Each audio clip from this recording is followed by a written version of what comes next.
Vasanthakumar Raman blog YouTube ചാനലിലേക്ക് ഏവർക്കും സ്വാഗതം. ഇന്ന് ഞാൻ പറയാൻ പോകുന്നത് ഉത്സവാചാരങ്ങളെക്കുറിച്ചാണ്. ഉത്സവം എന്നാൽ എന്താണ്? നമ്മുടെ നാട്ടിലെ ഉത്സവാചാരങ്ങൾ അനവധിയാണ്. അതുതന്നെ ഒരു ഗ്രഹത്തിനെ സംബന്ധിക്കുന്നത്, പൊതുവെ എല്ലായിടത്തും ആചരിക്കുന്നത് എന്ന് രണ്ടാമത്തെ തരം. ഒരു ഗ്രഹത്തിനെ മാത്രം സംബന്ധിക്കുന്നതെന്നാൽ ഒരു വീട്ടിലെ വ്യക്തികളെ അതനുസരിച്ച് ആ വീട്ടിലെ ഒരാളുടെ പിറന്നാൾ ദിവസം, ഷഷ്ഠ്യാബ്ദ പൂർത്തി ദിവസം, സപ്തതി ദിവസം, നവതി ആഘോഷം, ശതാഭിഷേക ദിനം എന്നിങ്ങനെയുള്ള ദിവസങ്ങൾ, കൂടാതെ കുഞ്ഞുങ്ങളുടെ ചരടുകെട്ട് അഥവാ 28 കെട്ട്, ചോറൂണ് അഥവാ അന്നപ്രാശം, വിദ്യാരംഭം തുടങ്ങിയവ ആ ദിവസങ്ങളിൽ ഗ്രഹങ്ങളിൽ ഉത്സവ ഛായയാണ്. മിക്കയിടത്തും ബന്ധുമിത്രാദികൾ ഒത്തുകൂടും. വ്യക്തിയെ സംബന്ധിച്ചിടത്തോളം ഏറ്റവും വലിയ ഉത്സവം വിവാഹമാണ്. അതിന് ബന്ധുമിത്രാദികളെയും അയൽക്കാരെയും നേരത്തെ ക്ഷണിക്കുന്നു. വിവാഹാനന്തരം സദ്യ കൊടുക്കുന്നു. മറ്റാചാര ദിനങ്ങളിലും സദ്യയുണ്ട്. പക്ഷേ വിവാഹത്തെ പോലെ അത്ര മെച്ചമല്ല. പഴയ കാലത്ത് ഇക്കാലത്തെ പോലെ സകലരെയും സദ്യയ്ക്ക് ക്ഷണിക്കുന്ന രീതിയില്ല. സദ്യവട്ടങ്ങൾ മിക്കവാറും ബന്ധുമിത്രാദികൾക്ക് മാത്രമായിരുന്നു.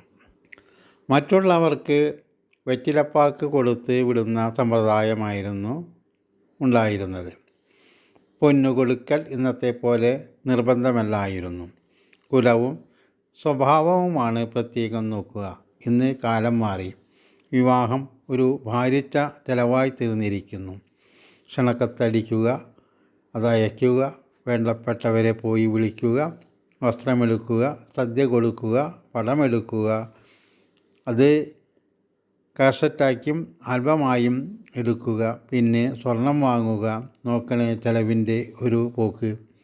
മുൻകാലങ്ങളിൽ ഉള്ളവർ അല്പം സ്വർണം വാങ്ങും, വേണ്ടപ്പെട്ടവരെ വിളിക്കും, കല്യാണം നടത്തും, ചുരുങ്ങിയ ചെലവിൽ കാര്യം നേടും. അന്നൊക്കെ വീട്ടിൽ വച്ചായിരിക്കും കല്യാണം, പിന്നെ ക്ഷേത്രങ്ങളിലായി. ഇക്കാലത്ത് ഏറ്റവും മുന്തിയ ആഡംബരമേറിയ ഓഡിറ്റോറിയങ്ങളിലാണ് കല്യാണം. ലക്ഷക്കണക്കിന് രൂപയുണ്ടെങ്കിലേ ഒരു കല്യാണം നടക്കൂ. മറ്റുള്ള ആചാരങ്ങൾക്കൊക്കെ പരിമിതിയുണ്ട്. മറ്റാചാരങ്ങൾക്ക് ബന്ധുക്കൾ മാത്രമേ കാണൂ. ചിലയിടത്ത് ചില മിത്രങ്ങളും. മറ്റാചാരങ്ങളിൽ വിളക്കു കത്തിക്കുന്ന ഒരു ചടങ്ങുണ്ട്. പിറന്നാളിനും മറ്റും ഊണ് തയ്യാറായി കഴിഞ്ഞാലുടൻ ഒരു ഇലയിട്ട് വിളക്കിന് മുന്നിൽ എല്ലാ വിഭവങ്ങളും വിളമ്പി വയ്ക്കും. എന്നിട്ടേ ഭക്ഷണം കഴിക്കൂ. ഭക്ഷണം കഴിഞ്ഞാൽ അഥവാ സദ്യ കഴിഞ്ഞാൽ ആ ഇലയെടുത്ത് കാക്കയ്ക്ക് കൊടുക്കുന്ന പതിവാണ്. ചിലർ മുന്നേ തന്നെ കാക്കയ്ക്ക് കൊടുക്കുന്ന പതിവുണ്ട്. ഇക്കാലത്ത് പിറന്നാളിന് വിളിച്ചാൽ വരുന്നവർ പിറന്നാളുകാരന് പാരിതോഷികമോ സമ്മാനമോ ഒക്കെ കൊടുക്കുന്നത് ആചാരമായിരിക്കുന്നു. പണ്ട് അങ്ങനെ ഒരാചാരമില്ല. വിവാഹത്തിന് ക്ഷണിച്ചാലും എല്ലാവരും സമ്മാനമായി എത്തും. ഇന്നത്തെ ആചാരങ്ങൾക്ക് മാറ്റം സംഭവിച്ചു കൊണ്ടിരിക്കുകയാണ്. ആചാരങ്ങളുടെ നല്ല വശം മിക്കവാറും കാണുന്നില്ല. സദ്യ കൊടുക്കുക എന്നതിനർത്ഥം അന്നദാനം കൊടുക്കുക എന്നാണ്. അന്നദാനം ഒരു പുണ്യകർമ്മമാണ്. പക്ഷേ സമ്മാനം സ്വീകരിച്ചുകൊണ്ട് ഊണ് കൊടുക്കുന്നത് ദാനത്തിൻ്റെ മഹിമയ്ക്ക് കോട്ടം തട്ടുന്നതാണ്. വാങ്ങുന്നവരും കൊടുക്കുന്നവരും അതേപ്പറ്റി ചിന്തിക്കുന്നില്ല. അതൊരു പുണ്യകർമ്മമായി കരുതാനാവില്ല. ദാനം കൊടുത്തിട്ട് അവരിൽ നിന്നും തിരിച്ചു വാങ്ങുക എന്നാൽ അതെങ്ങനെ ദാനമാകും? അതിന് ദാനത്തിൻ്റെ ഫലം ലഭിക്കുന്നില്ല. മറ്റുള്ളവരെക്കാൾ നമ്മൾ കുറയുന്നത് ശരിയാണോ എന്ന നിഗമനത്തിൽ ദാനഫലം ലഭിക്കുന്നില്ല. ഏതാചാരത്തിനും ഉത്സവത്തിനും അന്നദാനം നല്ലതു തന്നെ. അതർഹിക്കുന്ന മഹിമയോടെ ആയിരിക്കുകയും വേണം. എല്ലാ ഗ്രഹങ്ങളിലും ദേശം മുഴുവനും ആഘോഷിക്കുന്ന ഉത്സവങ്ങളുണ്ട്.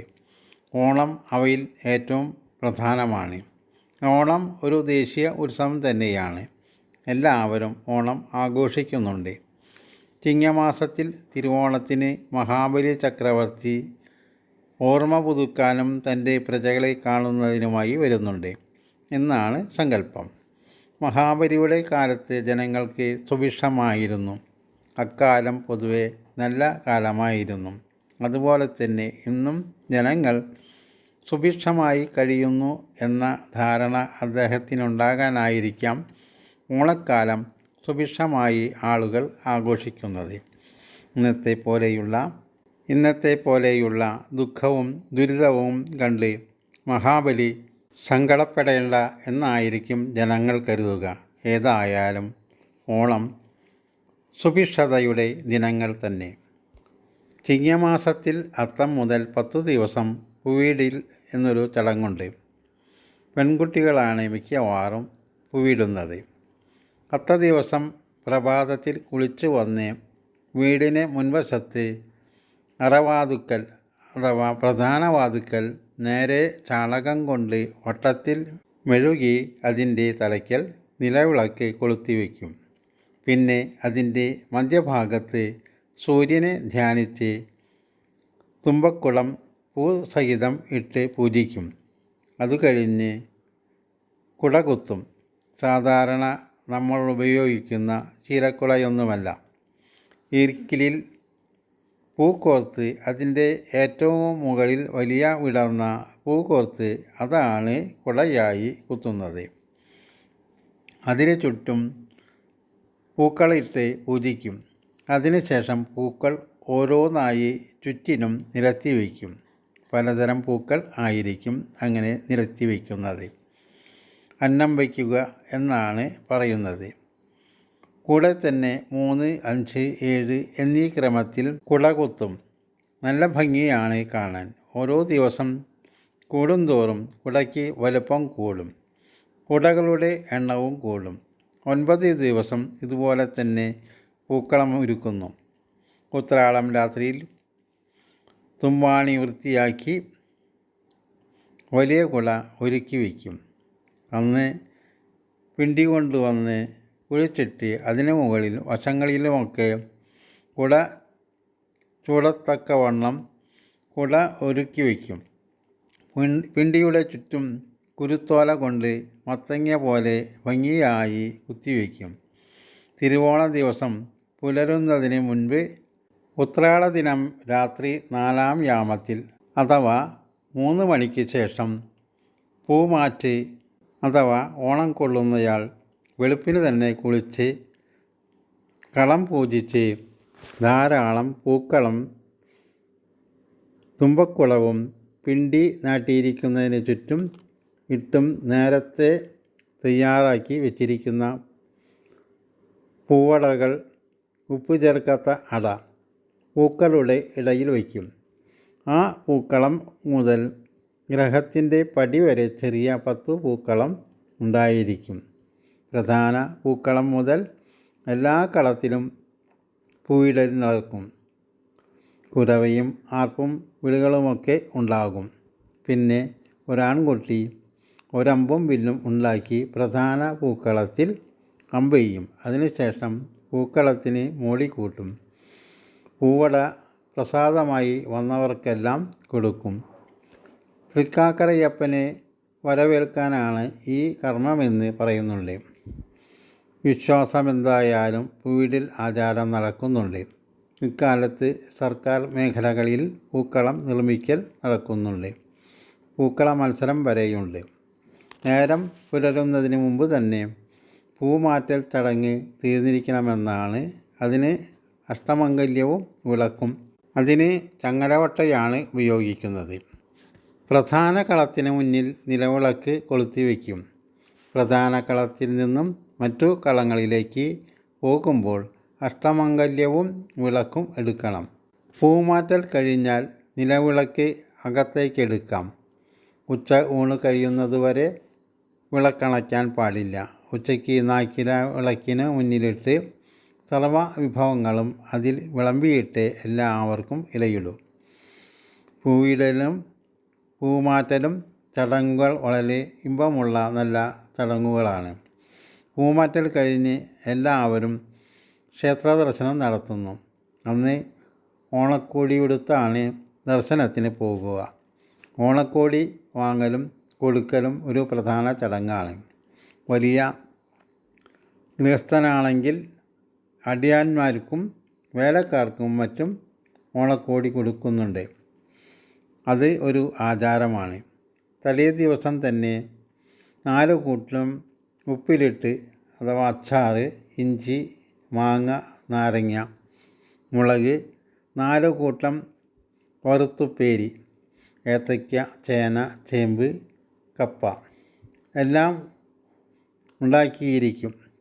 വീടെല്ലാം കഴുകി തുടച്ച് വൃത്തിയാക്കിയിരിക്കും. വെളുപ്പിനെ തന്നെ ചോറും കറികളും തയ്യാറാക്കും. പരിപ്പ്, പപ്പടം, പായസം. ഉച്ചയ്ക്ക് ഇലയിലാണ് ഊണ്. ഓണം സദ്യ എന്നാണ് ഇതിന് പറയുന്നത്. ഊണ് കഴിഞ്ഞാൽ കുട്ടികൾ കളിക്കാൻ പോകും. കുട്ടികളുടെ പ്രധാന കളികളിൽ പന്തുകളി, കൂടുകൂടുകളി, എട്ടുകളി, ഓടിക്കളി, ഒളിച്ചുകളി ഇങ്ങനെ പലതരമാണ്. സ്ത്രീകൾക്ക് തിരുവാതിര കളിക്കും. പുരുഷന്മാർ വള്ളം കളിക്കാൻ പോകും. എല്ലാവരും വിനോദങ്ങളിൽ ഏർപ്പെടും. മുത്തശ്ശിമാർ വീട് നോക്കി വീട്ടിലിരിക്കും. ചിലയിടത്ത് തുമ്പിതുള്ളലുണ്ടാകും. ചിലയിടത്ത് പലതരം വിനോദങ്ങളാണ്. തുമ്പിതുള്ളൽ രസകരമായ വിനോദമാണ്. വീടിൻ്റെ ഒരു പ്രധാന ഭാഗത്ത് കളം വരച്ച് പഞ്ചവർണ്ണപ്പൊടികൾ കൊണ്ട് അലങ്കരിച്ച് നിലവിളക്ക് കൊളുത്തിവെച്ച് ഒരു കന്യകയെ അതിന് നോക്കിയിരിക്കും. മറ്റുള്ളവർ ചുറ്റിലും നിൽക്കും. കന്യകയുടെ കയ്യിൽ ഒരു കവിങ്ങിൻ പൂക്കുല കൊടുക്കും. കുട്ടി അത് പിടിച്ചുകൊണ്ട് നിലവിളക്കിനെ നോക്കിയിരിക്കും. കൂടെയുള്ളവർ കൈകൊട്ടും പാട്ടും ഒക്കെ നടത്തും. പാട്ട്: ഒന്നാനാം കൊച്ചു തുമ്പി എൻ്റെ കൂടെ പോരുന്നോളി, എൻ്റെ കൂടെ പോന്നാകിൽ സദ്യ ഊട്ടി വീട്ടിടാമേ. രണ്ടാനാം കൊച്ചു തുമ്പി എൻ്റെ കൂടെ പോരുന്നോളി, എൻ്റെ കൂടെ പോരുന്നാകിൽ ആയാസവും തന്നു വീടാം. മൂന്നാനാം കൊച്ചു തുമ്പി എൻ്റെ കൂടെ പോരുന്നോളി, എൻ്റെ കൂടെ പോരുന്നാകിൽ വറുത്തുപ്പേരി തന്നു വീടാം. ഇപ്രകാരം 4, 5 എന്നിങ്ങനെ പാട്ടുപാടി ആർപ്പം വിളിക്കും. അപ്പോഴേക്കും കന്യക തുള്ളിത്തുടങ്ങും. ആടി ആടി തുള്ളിത്തുള്ളി മുന്നോട്ടേറി കളത്തിലെത്തും. പൂക്കില കൊണ്ട് കളം തൂത്തും മറ്റും ചിലപ്പോൾ തുള്ളിത്തുള്ളി ബോധം കെട്ടെന്നും ഇരിക്കും. ആ കളത്തിലെ പൊടി പ്രസാദമായി എല്ലാവരും സ്വീകരിക്കും. ഇക്കാലത്ത് തുമ്പിത്തുള്ളൽ ഇല്ലെന്നു തന്നെ പറയാം. സന്ധ്യയാകുമ്പോഴേക്കും എല്ലാവരും വീട്ടിലെത്തും. അത്താഴം കഴിഞ്ഞ് ഓരോരുത്തരും അവരവരുടെ കാര്യത്തിൽ മുഴുകും. അത്താഴം കഴിഞ്ഞാൽ പച്ച കലത്തിൽ അല്പം ചോറ് ഇരിക്കണം എന്നാണ് ആചാരം. കലം തൂത്തുവാരി ഉണ്ണരുതെന്നാണ്. അന്നു തന്നെയല്ല, ഇന്നും കലത്തിൽ അല്പം ചോറിരിക്കണം. 2 വറ്റെങ്കിലും വെച്ചിരിക്കണമെന്നാണ്. എന്തെന്നാൽ ശ്രീദേവി അഥവാ ലക്ഷ്മീദേവി എല്ലാ ഗ്രഹങ്ങളിലും സന്ദർശിക്കുമെന്നും തനിക്കായി അവർ വല്ലതും വെച്ചിട്ടുണ്ടോ എന്നും നോക്കുമെന്നാണ് പറയുന്നത്. ഇല്ലെന്ന് കണ്ടാൽ തന്നെ അവർക്ക് ഓർമ്മയില്ലാതായില്ലേ എന്ന് വിചാരിച്ച് കോപിക്കാനും മതി. ലക്ഷ്മിയുടെ കോപം ഐശ്വര്യം കെടുത്തും. അതുകൊണ്ട് എല്ലാ ഗ്രഹങ്ങളിലും പണ്ട് മുതൽ ഊണ് കഴിഞ്ഞാൽ 2 വറ്റ് കലത്തിലിട്ടിരിക്കുന്ന പതിവുണ്ട്. ഇന്നും അത് ആചരിക്കുന്നവരുണ്ട്. അരിവച്ച കലം ഊണ് കഴിഞ്ഞാലുടൻ കഴുകി വയ്ക്കരുതെന്ന് പ്രമാണം. തിരുവോണം പോലെ തന്നെ 5-ാം ഓണം ഉത്രട്ടാതി വരെ ആഘോഷമാണ്. പൂമാറ്റിയത് 5-ാം ഓണശേഷമേ എടുത്തു കളയാറുള്ളൂ. അതുവരെ ഉണ്ടാവണമെന്നാണ് ആചാരം. ഓണത്തിന് കടുവാകളിയും പ്രധാനമാണ്. കടുവായുടെയും പുലിയുടെയും വേഷം കെട്ടി ചിലർ അതിനുള്ളിൽ വാദ്യമേളങ്ങളുമായി വീടുകളിലും തെരുവുകളിലും ചെന്ന് കളിക്കും. അവർക്ക് എന്തെങ്കിലും ഒക്കെ എല്ലാവരും കൊടുക്കും. അതൊരു വരുമാന മാർഗമാണ്. അങ്ങനെ ഓണക്കളികൾ പലതാണ്. പിന്നെ ബന്ധുമിത്രാദികൾ ഓണം കഴിഞ്ഞ് പരസ്പരം വീടുകളിൽ സന്ദർശനം നടത്തുന്നു. പരസ്പരം സദ്യ കൊടുക്കലും ഓണക്കോടികൾ കൊടുക്കലുമൊക്കെ ആചാരമാണ്. ഓണത്തെ ആധാരമാക്കി തന്നെ പല ചൊല്ലുകളുണ്ട്. കാളം വിറ്റും ഓണം ഉണ്ണണം, ഓണമുണ്ട വയറേ ചൂളം പാട്ട്, ആറാം ഓണം അരിച്ച് പെറുക്കിയോണം, ചിങ്ങം പിറക്കാനാകുമ്പോഴേ എന്നൊക്കെ പറഞ്ഞു പാടും. കള്ളക്കർക്കിടകം പോ പൊന്നിൻ ചിങ്ങം വാവാം, പൊന്നോണപ്പുലരി വാവാ, പൊന്നോണം വാവാം, ഓണത്തപ്പ വന്നാട്ടെ, ഓണമുണ്ണാൻ വന്നാട്ടെ. ബാക്കി ഭാഗം അടുത്ത വീഡിയോയിൽ കേൾക്കാം. നിങ്ങളുടെ വിലയേറിയ അഭിപ്രായങ്ങൾ കമൻറ്റ് ബോക്സിൽ രേഖപ്പെടുത്തുക.